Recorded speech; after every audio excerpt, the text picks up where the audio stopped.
मुझा सोना अज आवां जी न प्रोग्राम में मैजिक मतलब जादू उन जो नंढड़ो आइटम इंतहाई पुराणो हिन सिंध में न, पंजाब में न, बलोचिस्तान न, सरहद न, चइनी सूबनि में हिन लाहौती खे सभु को सुञाणे। होटल वारा, केबिन वारा, अस्पतालुनि वारा, मगरिब वारा, सिज लथे वारा, उभरे वारा सभु सुञाणे। कहिड़ी जॻह ते लॻंदा आहिनि सभु को लाहौती करे उगाड़ींदा। त अॼु अव्हां जी दोस्तो ख़िदमत में आइटम अव्हां खे पेश करे ॾेखारियां।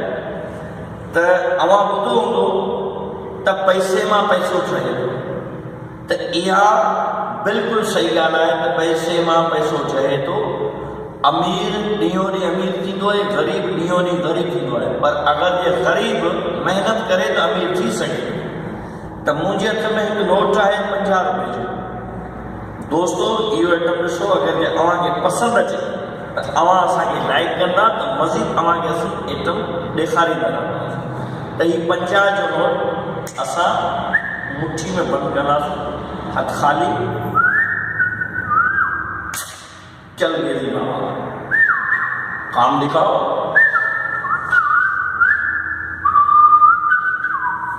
थोड़ो केमिकल या पाउडर कढंदा खीसे में, काशे कढी त न आहे, पट